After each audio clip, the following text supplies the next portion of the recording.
Hello बच्चों, क्या हाल चाल है। आज तुम लोगों को सेट थ्योरी का सबसे इम्पोर्टेंट चैप्टर है फंक्शन, इसके बारे में बताएंगे। तो सबसे पहले देखेंगे फंक्शन है क्या और फंक्शन का सिंबल क्या होता है। फंक्शन का हिंदी मीनिंग होता है फलन। अब देखें फलन किसे कहते हैं यानी फंक्शन किसे कहते हैं। डिफिनेशन लिखे है, let A and B are two non-empty set and F be a rule from A to B such that for each x belongs to A has unique image in B, then F is called a function from A to B and we write F such that A arrow B इस वैसे पढ़ा जाता है F is a function from A to B। ये हिंदी में मान लिया कि A और B कोई दो औरित समुच्चय है, औरित मतलब खाली नहीं है, तो खाली नहीं है इसका कुछ न कुछ होगा। और ए से बी में एफ कोई नियम इस प्रकार से है कि ए का प्रत्येक अवयव बी के किसी खास यानी अद्वितीय, बी में कोई अद्वितीय इमेज है तो एफ को ए से बी में एक फलन कहते हैं और इसको सिंबॉलिकली ऐसा करके लिखते हैं। अच्छा, सबसे पहले फंक्शन एक प्रकार का रिलेशन है और जैसे कि जानते हैं रिलेशन में कम से कम दो आदमी चाहिए, इसीलिए कोई भी दो सेट के बीच फंक्शन डिफाइन होगा कब, जब दोनों सेट खाली नहीं हो तब, यानी दोनों में कुछ न कुछ एलिमेंट्स रहेगा तब ये फंक्शन डिफाइन होगा। इसीलिए दोनों सेट क्या लिए हैं, नॉन एम्प्टी यानी खाली नहीं है। अब चर्चा की है ए का प्रत्येक अवयव का बी में एक खास अद्वितीय, अद्वितीय का मीनिंग होता है एक और केवल एक, यूनिक का अर्थ होता है अद्वितीय, अद्वितीय का अर्थ होता है एक और केवल एक, एक और केवल एक, मान जो एक ही हो। कहने का मतलब ये हुआ यदि ए से बी में यदि कोई फंक्शन डिफाइंड है तो ए का प्रत्येक, लैंग्वेज को ध्यान दो, ए का फॉर ईच मान ए का प्रत्येक अवयव, कहने का मतलब ए में कोई ऐसा अवयव नहीं बचा होगा जो बी में उसका कोई इमेज हो। तो ए से बी में यदि कोई फंक्शन एफ यदि डिफाइंड है तो ए का प्रत्येक अवयव बी में किसी न किसी से जुड़ना चाहिए, यानी एफ क्या है, एक नियम है। ए से बी में यदि कोई फंक्शन एफ है तो एफ क्या है, एक नियम है और इस नियम के तहत ए का प्रत्येक अवयव बी में किसी न किसी खास अवयव से जुड़ा हुआ है, जुड़ा हुआ हो। प्रत्येक का मतलब ये हुआ ए में कोई ऐसा अवयव खाली नहीं रहे जिसका बी में किसी न किसी से जुड़ाव नहीं हो। अब जैसे यहाँ पर देखते हैं सेट ए का अवयव 1 बी के 1 से जुड़ा हुआ है, 2 4 से जुड़ा हुआ है, 3 9 से जुड़ा हुआ है, 4 16 से जुड़ा हुआ है। अब ध्यान देने की बात है, ध्यान से समझो।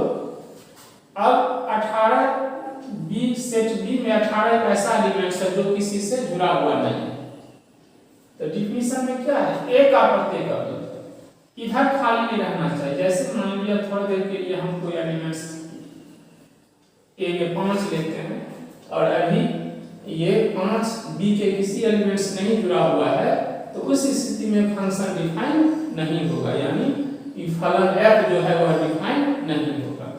तब किसी भी सेट, जैसे यहाँ पर हम a और b लिए हैं तो a से b में कोई फलन डिफाइन होने के लिए a का प्रत्येक अवयव b के अद्वितीय अवयव से जुड़ा रहना चाहिए। अद्वितीय का अर्थ ये हुआ जैसे a का कोई अवयव 1 है तो b में एक ही से जुड़ा रहना चाहिए। जैसे यहाँ पर हम 1 से जोड़े हैं इसको, या 4 से जोड़े, या 9 से जोड़े, या 16 से जोड़े, या 18 से जोड़े, किसी एक से जोड़े, उसी को बोलते हैं अद्वितीय, मान एक और केवल एक।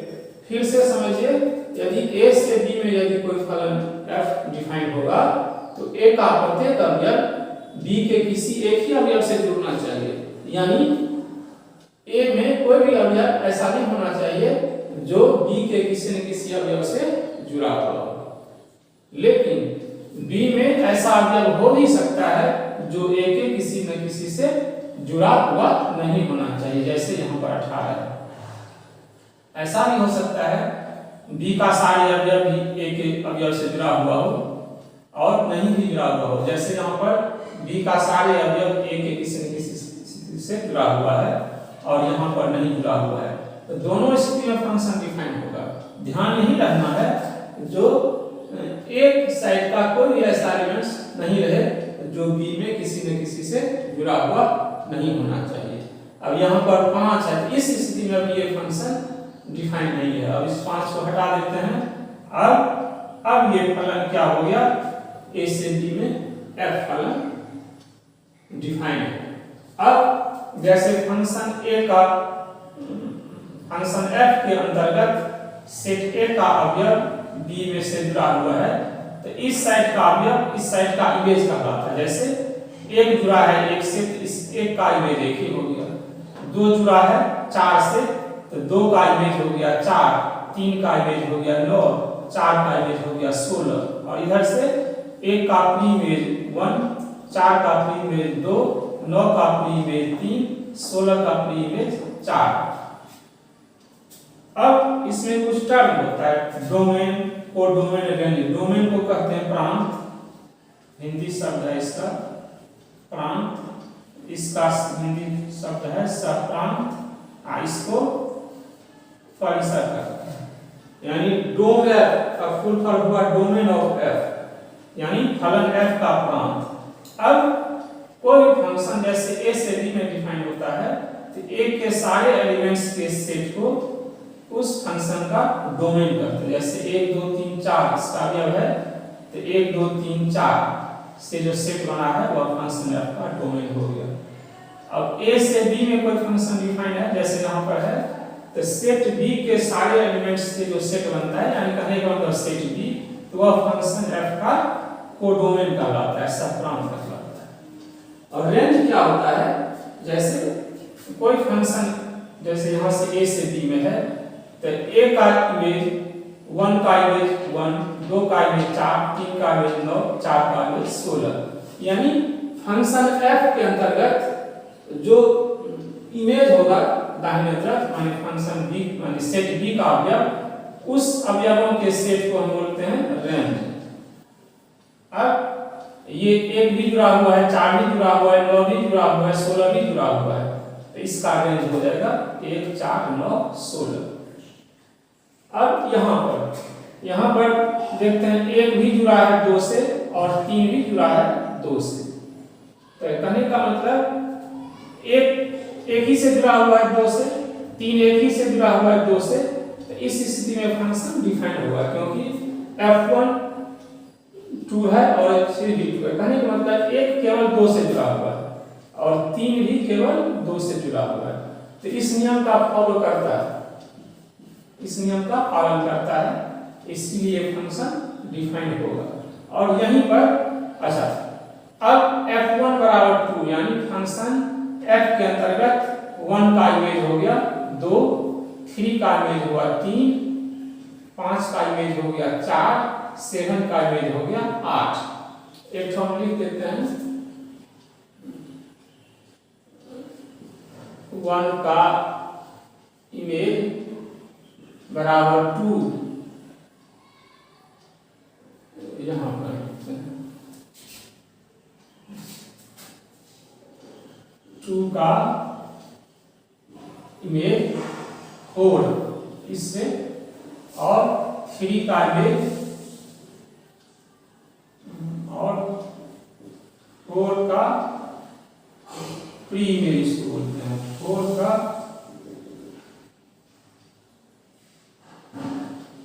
प्री इमेज बराबर 2। इसी प्रकार 9 का प्री इमेज 16। अब यहाँ पर डोमेन हो जाएगा 1 3 5 7 और कोडोमेन 2 4 8, और यहाँ पर रेंज भी वही होगा, क्योंकि 2 भी जुड़ा हुआ है इधर में, 4 भी जुड़ा हुआ है, 8 भी जुड़ा हुआ है। तो इस स्थिति में यदि दाहिने तरफ कोई भी एलिमेंट्स खाली नहीं होगा, यानी सारे एक के किसी न किसी से जुड़ा हुआ रहेगा, तो उस स्थिति में ये कोडोमेन और रेंज बराबर होता है। अब एक छोटा उदाहरण देते हैं, दूसरे टाइप का उदाहरण देते हैं। जैसे मान लीजिए f कोई फंक्शन है 1 2 3 4 5 6 अब जैसे 2 जुड़ा है 4 से और 2 5 से भी जुड़ा है, 3 जुड़ा है 6 से। तो इस स्थिति में function F E not defined, इस स्थिति में फंक्शन डिफाइंड नहीं होगा। क्यों नहीं होगा? तो यहाँ पर देखते हैं 2 जुड़ा है 4 से भी और 2 जुड़ा है 5 से भी, यानी F2 बराबर 4 भी और F2 बराबर 5 भी। यहाँ पर इस नियम का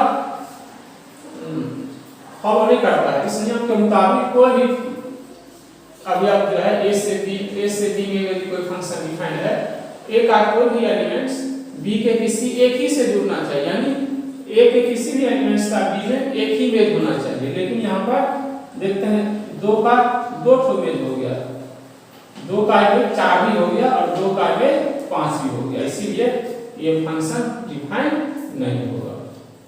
यानी फंक्शन डिफाइंड होने के लिए 2 शर्त है। यदि कोई f फलन a से b में डिफाइंड है, तो पहला शर्त है a का प्रत्येक अवयव b के किसी एक ही अवयव से जुड़ा रहना चाहिए और a साइड कोई भी ऐसा अवयव नहीं रहे जो b के किसी अवयव से जुड़ा हुआ रहना नहीं चाहिए।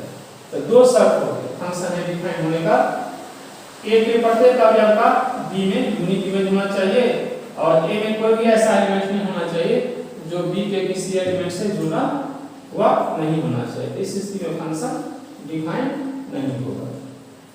अब है काइंड्स ऑफ फंक्शन। पहला फंक्शन आइडेंटिटी फंक्शन, ठीक है, इसको बोलते हैं तत्समक फलन। इफ f कोई फंक्शन r से r में है such that, इसको पढ़ेंगे f is a function from r to r। यहाँ पर कैसे पढ़ा जाता है लिख दिया, इसको कैसे पढ़ेंगे f is a function from a to b, इसको पढ़ेंगे f is a function from r to r। r का मतलब हुआ यहाँ पर रियल नंबर, रियल नंबर का सेट। और रियल नंबर में जानते हैं क्या होता है? रेशनल और प्लस इरेशनल नंबर सारे आता है। पिछले क्लास में पढ़ा होगा, तो रियल नंबर में सारे नंबर आ जाता है, रेशनल और इरेशनल दो। तो f कोई फंक्शन r से r में रियल नंबर से इस प्रकार से रहती fx बराबर x, यानी इमेज और प्री इमेज दोनों समान होगा। तो उस स्थिति में हम उसको बोलते हैं आइडेंटिटी फंक्शन। जैसे उदाहरण के तौर पर जैसे a भी r होगा, a भी r होगा, 1 2 डॉट 1 2 डॉट 1 जुड़ा है 1 से, 2 जुड़ा है 2 से, 3 जुड़ा है 3 से। इस स्थिति में क्या होगा? ये होता है इमेज, ये होता है प्री इमेज। इमेज और प्री इमेज यदि दोनों बराबर होगा तो इस स्थिति में फंक्शन को बोलते हैं आइडेंटिटी फंक्शन। तो इसका ये डोमेन कोडोमेन और रेंज दोनों 3 बराबर होता है। सबसे इम्पोर्टेंट चैप्टर है, इसको सही ढंग से समझना है। इसी पर सेट थ्योरी में सारी खेला होगा। आगे जा करके आप आगे क्लास में कैलकुलस करने में इसका बहुत ज़्यादा उपयोग है, ठीक है। नेक्स्ट वीडियो में इसके काइंड्स ऑफ सेट और है उसके बारे में बताएंगे।